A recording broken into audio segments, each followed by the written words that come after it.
এ দুনিয়ার মুসলমান, এ নবীর উম্মতের দল, এ আমার কাটু আমার আর বাবারা, পর্দার অন্তরালের মা, একবার চিন্তা করে দেখো আজকের মাহফিলে কত যুবকেরা বসছ, কত মুরব্বী বাবারা বসছ। তোমরার মা কবরে, তোমরার বাবা কবরে, এরার যে কবরে শোয়া দিয়ে আসছ, কত কবরের সামনে দিয়া তো হাইটা যাও, কবরের সামনে যাইয়া আল্লাহর কাছে মা আর জন্য দোয়া করো, বাবার জন্য দোয়া করেন বাবা, কিন্তু একবারও তো আপনার মা আপনার কথার জবাব দেয় না, আপনার বাবা আপনার কথার জবাব দেয় না। কেন দেয় না? একটা বারও তো আপনার মনে প্রশ্ন জাগছে না? আর জবাব দিব কেমনে? আমার আল্লাহ তো তাদের পান পাখিটা বাহির করে নিয়ে গেছে। আমার সাবজেক্ট দিছে কবর এবং হাসরের বয়ান। কবর এবং হাসরের বয়ানটা বড় মারাত্মক একটা বিষয় রে বাবা। আমার নবী কই উম্মত, ওই কবরের মধ্যে যাওয়ার আগে তোমার বড় মারাত্মক দুনিয়ার জমিনে একটা দুর্ঘটনা ঘটবে। নবী গো কেন, কেমন দুর্ঘটনা ঘটবে? আমার নবী কয় কবরে যাওয়ার আগে একটা বান্দা যখন মৃত্যুর বিছানার মধ্যে শুয়ে যাবে, ওই মৃত্যুর বিছানাটার ভিতরে এমন অবস্থা হবে রে, ওই মৃত্যুর বিছানাটার মধ্যে এমন অবস্থা হবে, কাটুয়া মারার কত মানুষ মারা যায়, মারা যাওয়ার সময় বিছানার মধ্যে প্রস্রাব কইরা দেয়, মারা যাওয়ার সময় বিছানার মধ্যে পায়খানা কইরা দেয়, মারা যাওয়ার সময় জিহ্বাটা বাইর কইরা কামড় দিয়া মারা যায়, মারা যাওয়ার সময় শক্তি উল্টে দিয়া মারা যায়, মারা যাওয়ার সময় নাক এবং মুখে দিয়া রক্ত বাইরে মারা যায়। কই একবার তো মসজিদের ইমাম সাহেবের জিগাইলা না, হুজুর মানুষ কেন এত কষ্ট পায়া মারা যায়, মানুষ কেন এত আযাব পায়া মারা যায়? এ যুবক ভাই, এ মুরব্বী বাবা, এ পর্দার অন্তরালের মা, একটু মনোযোগ দিয়ে বয়ানটা শুনবা, কেন মানুষ মারা যায় এভাবে। হাইরে, একটা মানুষের সামনে যখন আজরাইল ফেরেশতাটা হাজির হয়ে যায়, আজরাইল ফেরেশতা হাজির হওয়ার আগে আমার আল্লাহ তাআলা আরো দুইজন ফেরেশতা ওই মানুষের সামনে পাঠায়। ওই দুইজন ফেরেশতার চোখগুলা হবে নীল রঙের চক্ষু। একটা বান্দার সামনে ওই ফেরেশতা যখন আসে, ওই ফেরেশতাদের নীল চক্ষুগুলা দেখা বান্দা ভয়ে বিছানার মধ্যে প্রস্রাব পায়খানা কইরা দেয়। হায়রে, বান্দা ভয়ে বিছানায় প্রস্রাব পায়খানা কইরা দেয়। এবার ওই বান্দার সামনে আজরাইল আলাইহিস সালাতু ওয়াস সালাম আগমন করে। আজরাইল আগমন করার সাথে সাথে বান্দা আজরাইলের সঙ্গে মুখ দিয়ে কথা বলার চেষ্টা করে। তখন আমার আল্লাহ তাআলা এই দুই চোয়ালের মাঝখানে বান্দার জিহ্বাটারে আটকায়া দেয়। বান্দা এবার চোখের ইশারা দিয়া বোঝানোর চেষ্টা করে, তখন বান্দার চোখগুলা উল্টে যায়। এ বান্দা তখন যখন মুখ দিয়ে কথা বলতে পারে না, চোখ দিয়ে ইশারা দিয়েও বোঝাইতে পারে না। এবার আজরাইলে বান্দার বুকের মধ্যে একটা থাবা দেয়। থাবাটা দেওয়ার সাথে সাথে বান্দার পায়ের রগগুলা ঠাস ঠাস করে ছিঁড়া যায়, হাতের রগগুলা ছিঁড়া যায়, ঘাড়ের সাহা রগগুলা ঠাস ঠাস করে ছিঁড়া যায়। এই বান্দা রক্ত আর চলাচল করতে পারে না। নাক এবং মুখের ছিদ্রগুলা খোলা থাকার কারণে বান্দার নাকে মুখে দিয়ে রক্ত বাইর হয়ে যায়। ও নবী গো, এমন কষ্ট পেয়ে যদি আমরা মারা যাই আমাদের কাছে তো ভালো লাগবে না, এমন কষ্ট পেয়ে যদি মারা যাই আমাদের কাছে তো আরাম লাগবে না, এমন কষ্ট পেয়ে মরতে চাই না। আমার নবী কয় না রে উম্মত, না, শুধু এমন কষ্ট না, এমন কষ্ট না। যখন তার রুহুটা কবজ করে একটা জীবিত ছাগলকে লটকায়া দিয়া জীবিত অবস্থায় চামড়াটা টাইনা টাইনা ছিললে ওই ছাগলটার যত কষ্ট হয়, একটা বান্দার শরীর থেকে আজরাইলে রুহুটা নেওয়ার সময় বান্দার তত কষ্ট হয়। হাইরে হাইরে, বান্দার রুহুটা যখন কবজ করা হয়, বান্দার রুহুটা কবজ করার পরে ওই রুহুটা নিয়ে যখন আজরাইল তাড়াতাড়ি হাইটা যায়, ওই বান্দার রুহু আজরাইলকে ডাক দিয়া বলে, এ আজরাইল, আমারে তুমি কেন এত তাড়াতাড়ি নিয়ে যাও? যদি জানতাম আমার আল্লাহ আমার জন্য কত আযাব রাখছে, কত গজব রাখছে, তাহলে তুমি আমার এত তাড়াতাড়ি নিয়ে যাইতা না। শুধু এমনে নেয় না রে, এমনে নেয় না। বান্দার রুহু যখন আজরাইল ফেরেশতা নিয়ে যায়, নাকের মধ্যে একটা কাপড় দিয়ে এইভাবে ঢাকনা দিয়ে নিয়ে যায়। আসমানের দরজার মধ্যে যখন বান্দার রুহুটা নিয়ে যায়, আসমানের দরজার মধ্যে তাইকা থু থু করে 19 নির্জন ফেরেশতা বান্দার দিকে থুতু নিক্ষেপ করে। আজরাইল জিজ্ঞাসা করে, এ ফেরেশতারা, বান্দার শরীরের মধ্যে, বান্দার রূহের মধ্যে কেন তুমি থুতু দাও? তখন আজরাইল রে ওই নির্জন ফেরেশতা প্রশ্ন করবে, তুমি নাকের মধ্যে কেন তুমি রুমাল দিয়া রাখছো, কাপড় দিয়া রাখছো? আজরাইল বলবে, এই বান্দা গুনাহ করতে করতে, হারাম খাইতে খাইতে, পরের হক খাইতে খাইতে, সুদ খাইতে খাইতে এই বান্দার রূহটা একটা দুর্গন্ধযুক্ত রূহ হয়ে গেছে। এই জন্য বান্দার রূহ দুর্গন্ধ আমার সহ্য হয় না, আমি আজরাইল এই জন্য আমার নাকে কাপড় লাগাইছি। এবার 19 জন ফেরেশতা বলবে, হায় রে, এই দুর্গন্ধযুক্ত রূহ আমাদেরও সহ্য হয় না, বিদায় আমরা তার শরীরের মধ্যে থুতু নিক্ষেপ করে। ও মুসলমান, নামাজ পড়ে না, দুনিয়াতে হারাম খায়, পরের হক মাইরা মাইরা খায়, সুদের টাকা খায়, ঘোষের টাকা খায়। আপনারা বলেন এমন ব্যক্তি আপনাদের কাঠুয়ামারা এলাকায় আছে না নাই? শুধু নাই না, নাই না, অভাব নাই, অভাব নাই, অভাব নাই, অভাব নাই। এই সুদখোর গুলারে আবার মানছে দৈরানিয়া মসজিদের সভাপতি বানায়, দৈরানিয়া মসজিদের সেক্রেটারি বানায়, এলাকার সর্দার মাতাব্বরির দায়িত্ব দেয়। কথা কন্যা ঠিক কি না? আসেনি আপনার মাতুই না? আসেনি? চা দোকানে বয়া বয়া লম্বা লম্বা কথাও কয় আবার এই সুদখোর গুলা। কথা কন্যা কে রে? ও মুসলমান, এ হারাম খোরগুলার মরার সময় এমন কঠিন শাস্তি দেওয়া হবে। আল্লাহর নবীরে সাহাবায়ে কেরাম প্রশ্ন করে, নবী গো, ও মায়ার নবী, দয়ার নবী, আপনার কাছে জানতে চায় আর কেমন শাস্তি দিব? আমার নবী কই, উম্মত, ওই কবরের মধ্য থেকে যখন বান্দারে আলমে আরোহার দিকে বান্দার রূহ নিয়ে যাওয়া হবে, আসমানের দরজাগুলা বন্ধ থাকবে, জমিনের আসমানের ডাইনে বামে সামনে সকল দরজা বন্ধ। বান্দার জন্য একটাই ঠিকানা, ফি নারি জাহান্নামা খালিদিনা ফিহা। এর তিনটা কারণ, তিনটা কারণ, তিনটা কারণ আল্লাহ কোরআনুল কারীমে ওয়াজ করে শোনায়া দেয়। ইন্নাল্লাযীনা কাফারু মিন আহলিল কিতাবি ওয়াল মুশরিকিনা ফি নারি জাহান্নামা খালিদিনা ফিহা উলাইকা হুম শাররুল বারিয়া। আল্লাহ কয়, নিশ্চয় যাহারা কুফরি করে, কুফরি বলতে কি বুঝেন? মনে করেন যারা কাফের তারাই মনে হয় কুফরি করে না। যারা চুরি করে জানে এটা চুরি করা গুনার কাজ, চুরি করা কুফরি। যারা জিনা ব্যভিচার করে, এই জিনা ব্যভিচার করা কুফরি। যারা নামাজ পড়ে না তারা মনে করতেছে আমরা নামাজ পড়ি না, মনে হয় নরমাল চলতেছে। কিন্তু কেউ যদি মনে করে নামাজ না পড়লে গুনাহ এটা আমি জানি, আল্লাহ আমার শাস্তি দিব, এই ভয় না কইরা কেউ যদি নামাজও ছাইরা দেয়, এটাও কুফরি। ও মুসলমান, কুফরির মতো বড় বড় গুনাহগুলা করে। আল্লাহ কয় যারা মেন আহলিল কিতাব, এবং আহলে কিতাবের অন্তর্ভুক্ত, বর্তমানে আহলে কিতাব পাওয়া যায় না। মুসা নবীর জামানা থেকে ঈসা নবী পর্যন্ত অনেক আহলে কিতাব ছিল। ওয়াল মুশরিকিনা, এবং যারা শিরিক করে, মানে আল্লাহর সঙ্গে অংশীদারিত্ব করে, যারা মুশরিক বেঈমান। মুশরিক বলতে কারে বুঝেন? মুশরিক বলতে তারারে বোঝানো হয় যারা আল্লাহ ছাড়া কাউরে সেজদা দেয়, আল্লাহ ছাড়া কারোর কাছে মস্তক অবনত করে, আল্লাহ ছাড়া আছে না নাই? আছে না নাই? আল্লাহ ছাড়া কাউরে সেজদা দেওয়া যাবে নি। আহলে সুন্নাত ওয়াল জামাতের আকীদা, সেজদা পাওয়ার মালিক আল্লাহ। যারা মাজারে সেজদা দেয় এই ব্যক্তিগুলারে আপনারা ভালোবাসবেন না, মুহাব্বত করবেন না, মাজারে যাইবেন, এটা আল্লাহ তাআলার পেয়ারা হাবিবের আদেশ। কিন্তু মাজারে যাইবেন জিয়ারতের উদ্দেশ্যে, সেজদা দেওয়ার, কি কথা কয় না কে রে? সেজদা দেওয়ার উদ্দেশ্যে না। এ মুসলমান, আল্লাহ কইছে এই জন্য যারা কুফরি করে এবং আহলে কিতাব এবং যারা মুশরিক, এদের জন্য ঠিকানা হইল ফি নারি জাহান্নামা খালিদিনা ফিহা। তারা চিরস্থায়ী জাহান্নামের বাসিন্দা। তারা কারা?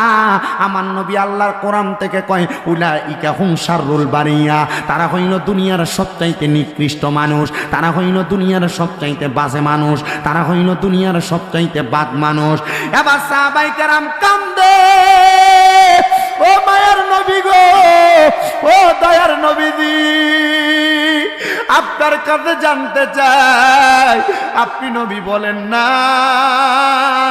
আরামে কে মরব, আরামে কে মরব, আরামে কে মরব? আমার নবী কই, উম্মত, আরামে মরব তো মুমিনরা। নবী গো, মুমিন কারা? আমার নবী কয়, নিশ্চয়ই যাহারা ঈমান আনে ও আমিলুস সলিহাত, নেক আমল করে, উলাইকা হুম খায়রুল বারিয়া। তারা হইল দুনিয়ার সবচাইতে ভালো মানুষ। এই ওয়াজ আপনার কাছে ভালো লাগবে না, এই ওয়াজ আপনার কাছে পছন্দ হবে না, যদি আমি দুই একটা গজল গায়া বিদায় নিয়ে চলে যাই, হয়তো আপনি বলবেন হ্যাঁ হুজুরের গলা সুন্দর, গজল গাইছে। না রে মুসলমান, আল্লাহ কোরআনে কয় ইন্নাল্লাযীনা আমানু, নিশ্চয়ই যাহারা ঈমান আনে, ও আমিলুস সলিহাত, নেক আমল করে, উলাইকা হুম খায়রুল বারিয়া, এরা হইল দুনিয়ার সবচাইতে ভালো মানুষ। কষ্ট হয় বাবারা, ওই আমি মরে গেলে আমায় তোমরা বইলা যাইও না, আমি মরে গেলে আমায় তোমরা বইলা যাইও না। ডাইনে বামে মাটি আমার মাটির বিছানা, ডাইনে বামে মাটি আমার মাটির বিছানা, আমি চলে গেলে আমায় তোমরা বইলা যাইও না, আমি চলে গেলে না। ডাইনে বামে মাটি আমার মাটির বিছানা, ডাইনে বামে মাটি আমার মাটির বিছানা। ছেলে মেয়ে স্ত্রী সন্তান আছে যাহারা, জন্মের মতো বিদায় করে দিবে তাহারা। হায়রে ছেলে মেয়ে স্ত্রী সন্তান আছে যাহারা, জন্মের মতো বিদায় করে দিবে তাহারা। হায়রে একা রেখে চলে আসবে, কেউ তো থাকবে না। হায়রে একা রেখে চলে আসবে, কেউ তো থাকবে না।